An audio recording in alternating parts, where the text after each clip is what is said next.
ගරු රොෂාන් අක්මීමන මන්ත්‍රතුමා ඔබතුමාට විනාඩි 7ක කාලයක් ලැබෙනවා. ස්තුතියි මුලසනේ සිටින මන්ත්‍රතුමනි. සීලාරක්ෂක නිලධාරීන්ගේ පොලිසියට සහ වනජීවි දෙපාර්තමේන්තුවට අනියුක්ත කිරීම සම්බන්ධයෙන් මේ ගෙන ඇත්තේ වෙන කල්තම විවාදයේදී අදහස් පළ කිරීමේ අවස්ථාවක් ලබා දීම සම්බන්ධයෙන් ස්තුතිවන්ත වෙන ගමන් අපි දන්නවා මේ සීලාරක්ෂක නිලධාරීන් බඳවාගත්තේ යුද්ධ කාලේ මයිම් ගම්මානවල ආරක්ෂාවට මගේ දිස්ත්‍රික්කයේ විශේෂයෙන්ම ත්‍රිකෝණ දිස්ත්‍රික්කයේ විශාල ප්‍රමාණයක් මේ දියට බඳවගත්ත සිවිල් ආරක්ෂක නිලධාරීනියන් ඉන්නවා. අම්පාර, ත්‍රිකුණාමලය, පොළොන්නරුව, අනුරාධපුරය වගේ දිස්ත්‍රික්කවල තමයි මේ නිලධාරීන්ගේ පදිංචිය තියෙන්නේ. යුද්ධ කාලේදී ගම්මාන ආරක්ෂා කරගන්න විශාල දායකත්වයක් ලබා දුන්නා වගේම යුද්ධෙන් පස්සෙත් මේ නිලධාරීන් ඒ ගමේ වැඩවලට ඒ ප්‍රදේශයේ වැඩවලට තමන්ගේ ලබා ගන්න වැටුපට පමණක් සීමා නොවි රාජකාරී සීමාවට පමණක් සීමා නොවි විශාල දායකත්වයක් ලබාගත් පිරිසක් තමයි මේ සිවිල් ආරක්ෂක දෙපාර්තමේන්තුවේ නිලධාරීන් සහ නිලධාරණියන්. ගමේ පින්කමක් තිබ්බහම, ගමේ පෙරහැරක් තිබ්බහම, ගමේ පොදු වැඩක් තිබුණාම මේ හැම දෙයකදීම ඔවුන්ගේ දායකත්වය ලබා ගන්න කටයුතු කරලා තියෙනවා සහ ඔවුන් නොමසරුව නොපැකිලව ඒ දායකත්වය හැම වෙලාවෙම ලබා දෙලා තියෙනවා. ඒ වෙනුවෙන් අපි ඔවුන්ට ආචාර්ය කරන අතරත් ඒ නිලධාරීන් ගමේ පොදු වැඩකදී ඒ බාර අදින කට්ටියේ සිවිල් ආරක්ෂක නිලධාරීන් තමයි.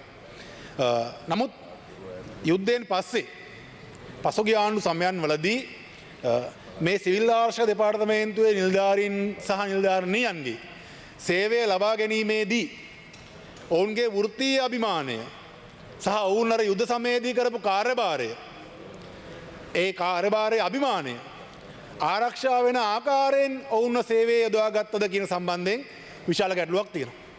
ඒ ගැන සිවිල් ආරක්ෂක දෙපාර්තමේන්තුවේ නිලධාරියෙක් එක්ක හෝ ඒ නිලධාරණියක් එක්ක වාඩි වෙලා කතා කරා නම් පහුගිය කාලේ තමන්ගේ ප්‍රදේශවලින් එළියට ගෙනල්ලා ඔවුන්ගෙන් ලබාගත් වැඩ මොනවද කියන එක ඔවුන්ගෙන් අහුවොත් ඔවුන්ට විවෘතව කියන්න බැරි තරම් යම් ඔවුන්ගේ වෘත්තීය අභිමානයෙන් නොගැලපෙන වැඩ තමයි ඔවුන්ගේ අරගෙන තියෙන්නේ. ඒ අමුතුවෙන් කියන්න දෙයක් නැහැ. මෙතන කතා කරපු අනෙකුත් මන්ත්‍රීවරුත් දන්නවා ඇති. නේ? විවිධ දේශපාලඥයන්ගේ උමනාව අනුව ඔන්න කොළඹට ගෙනල්ලා විවිධ පළාත් වලට යවලා සනීප ආරක්ෂක රාජකාරී විවිධ දේශපාලඥයන්ගේ හිතවතුන්ගේ වතු වල වැඩ දාලා තියෙනවා. මෙවැනි ආකාරයේ අර යුද සමයේදී ගම්මාන ආරක්ෂා කරගන්න භාවිතා කරපු යොදවගත්ත ඒ කැපකිරීමක් කරපු අයගේ අභිමානය වෘත්තීය අභිමානය පවා අහිමි වන ආකාරයේ සේවයක් තමයි ඔවුන්ගේ අරගෙන තිබුණේ. ඒ නිසාම තමයි පහුගිය කාලේ ඒ සිවිල් ආරක්ෂක දෙපාර්තමේන්තුවේ නිලධාරීන්ගේ විශාල ඉල්ලීමක් තිබුණා. අපෙන් ගන්න මේ වගේ වැඩ නම් අපිට ඊට වඩා හොඳයි මේ දෙපාර්තමේන්තුවෙන් අපිව විශ්‍රාමය වල දාන්න. අයින් කරලා දාන්න අපිව. දෙන්න පුළුවන් වන්දියක් දීලා අයින් කරලා දාන්න කියලා ඉල්ලීමක් ආවේ අන්න ඒ නිසා. නැතුව මේ රජයේ ආරක්ෂක දෙපාර්තමේන්තුවක සේවය කරන්න තියෙන අකමැත්තක් නිසා නෙමෙයි. ඔවුන්ගේ ලබාගත් රාජකාරිය ඔවුන්ගේ අභිමානයෙන් නොගැලපෙන නිසා. ඒ අනුව තමයි ඔවුන්ගේ ඉල්ලීම තිබුණේ අපිට ගැලපෙන රැකියාවක්. අපේ අභිමානයට ගැලපෙන රැකියාවක් අපිට දෙන්න අපිට රාජකාරී සීමාවක් අපිට දෙන්න කියන එක. ඒ අනුව තමයි අපි මුලින්ම අර ඒ ඉල්ලීම ගැන සම්බන්ධව සලකා බැලුවා විශ්‍රාම යාම සම්බන්ධයෙන්. නමුත් ඔබ දන්නවා පහුගිය කාලේ ලංකාවේ යම් යම් පාතාල කටයුතු සිද්ධ වුණා. ඒ ගොඩාක් සිද්ධ වෙච්ච තැන්වල මිනිමැරුම් සිද්ධ වෙච්ච තැන්වල ඒ මිනිමැරුම් වලට අත්තරමට ගත ගොඩාක් පුද්ගලයෝ කලින් ත්‍රිවිධ හමුදාවේ සේවය කරලා පැන ආපු අය ඉවත් වෙලා ආපු අය. ආයුධ පුහුණුවක් තිබෙන කෙනෙක් සාමාන්‍යයෙන් ඒ වගේ ආර්ථික ක්‍රියාවලියක් අහිමි වුණාට පස්සේ ඒ වගේ දෙයකට යොමු කරගන්න හැකියාවක් තියෙනවා. එසා මේ සිවිල් ආරක්ෂක දෙපාර්තමේන්තුවේ නිලධාරීන් අර විශ්‍රාම යැවීම වන්දියක් හෝ ලබා දීලා ඉවත් කිරීමේ කියන යෝජනාව සම්බන්ධයෙන් යම් විවාදයක් තිබුණේ නිසා අර වගේ තත්ත්වයක් තිබුණ නිසා ඒ අනුව තමයි කල්පනා කරන්නේ රජයෙන් එහෙනම් මේ නිලධාරීන්ව කොහොමද අපි ආර්ථික ක්‍රියාවලියට රටේ ක්‍රියාවලියට ඵලදායී ආකාරයෙන් ඔවුන්ගේ වෘත්තීය අභිමානය ආරක්ෂා වෙන ආකාරයෙන් යොදාගන්න කියන එක එතනදිත් අපි සලකා බැලුවේ ඒ නිලධාරීන්ගේ පැත්තෙන් ආපු යෝජනා. විශේෂයෙන්ම අපේ ප්‍රදේශවල කන්තලේ, ශ්‍රීපුර, ගෝමරන්කඩවල, සේරුවිල වගේ ප්‍රදේශවල ඒ නිලධාරීන්ගේ ආපු ඉල්ලීම තමයි අපි කලිනුත් කරේ ගම් ආරක්ෂා කරන එක මේ වෙනකොට අපේ ගම්මානවල තිබෙන තර්ජනයක් තමයි මේ වනාලියුව දුර. ඒ නිසා මේ වනාලියුව දොරෙන් ගම්මාන ආරක්ෂා කරගන්න අපේ දායකත්වය ලබා ගන්න. ඔබතුමායි කාලේ තව විනාඩි 2යි ගරු මන්ත්‍රතුමනි. මේ වනාලියුව දොරෙන් ආරක්ෂා කරගන්න අපි යොදා ගන්න වනජීවි දෙපාර්තමේන්තුවට පුළුවන් නම් අපි අනුයුක්ත කරගන්න කියන ඉල්ලීම තිබුණා. ඒත් එක්කම පොලිසිය රාජකාරිවල ඒ වෙනකොටත් යම් යම් ප්‍රමාණයක් CSD කියා යොදවගෙන තිබුණා. ඒ සම්බන්ධව තව දාණය යමුණා. ඒ අනුව තමයි තීරණය කරන්නේ යම් ප්‍රමාණයක් පොලිසියටත් තවත් ප්‍රමාණයක් වනජීවි දෙපාර්තමේන්තුවට අනුයුක්ත කරගෙන මේ නිලධාරීන්ට අභිමානවත් ලෙස මේ රැකියාවේ යෙදෙන්න අවස්ථාව ලබා දෙන්න ඕන කියන එක. නමුත් ගරු ඇමැතුමනි මේ ක්‍රියාවලියේදී මොවුන්න මේ වනජීවි දෙපාර්තමේන්තුවට සහ පොලිසියට අනුයුක්ත කිරීමේ ක්‍රියාවලියේදී ඒ ක්‍රියාවලිය යම් කාලයක් අරගෙන යම් විධිමත් ආකාරයකින් සිද්ධ විය යුතුයි කියන එක තමයි අපේ අදහස.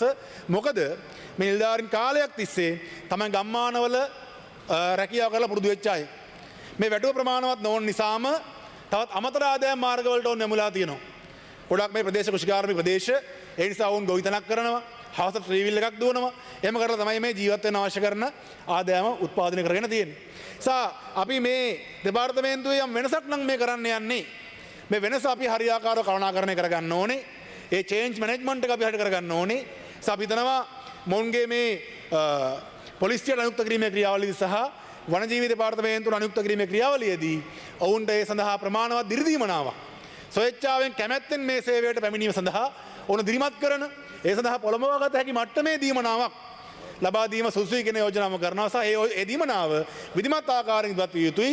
ඒ වගේම නිවාඩු සම්බන්ධයෙන් මේ වෙනත් ප්‍රදේශයක වෙනත් පළාතක පොලිසිය රාජකාරියට ගියාට පස්සේ ඔවුන්ට නවාතැන් ගන්න වෙන්නේ පොලිසිය කොටස්වල පොලිසිය නිවාසාගාරවල. ඒ සම්බන්ධයෙන් විධිමත් ආකාරයේ දනොත් කිරීමක් විධිමත් නියෝග දීමක් පොලිසියට නිකුත් කළ යුතුයි කියලා අපි හිතනවා. මොකද ඔවුන් නැත්තම් ඒ තැන්වලදී අපහසුතාවටපත් වෙනවා. අපි දන්නවා මේ වගේ දෙපාර්තමේන්තු වල යම් නිලධාරී දූරාවලියක් තියෙනවා. ඒ දූරාවලිය ඇතුලේ ඔවුන් කොතනද ස්ථානගත වෙන්නේ කියන එක ඔවුන්ට හරියට පැහැදිලි කිරීමක් අවශ්‍යයි. ඒ වගේම මේ නිවාඩු ලබා ගැනීම සම්බන්ධයෙන් ඔබතුමායි කාලය අවසానයි. කොපමණ මම අවසන් කරලා තප්පර 30ක් දෙන්න. කොපමණ කාලයකට පස්සේ නිවාඩු හම්බෙන්නේ? නිවාඩු ලබා ගැනීමේ ක්‍රියාවලිය කුමක්ද කියන එක සම්බන්ධයෙන් නිසි පැහැදිලි කිරීමක් අවශ්‍යයි. මොකද පහුගිය කාලයේදී ඒ වගේ පොලිසියට අනුයුක්ත කරාට පස්සේ දවස් 30-40 නිවාඩු නොලබා වුණු සේවය කරන්න සිද්ධ වුණා. ඒ නිසා වුණ අපහසුතාවටපත් වෙලා තිබෙනවා. අපි මේ සිවිල් ආරක්ෂක දෙපාර්තමේන්තුවේ නිලධාරීන් කැමැත්තෙන් ඉන්නවා ඔවුන්ගේ සේවය ඊටාම් ඵලදායී ආකාරයෙන් මෙරට ලබා දෙන්න.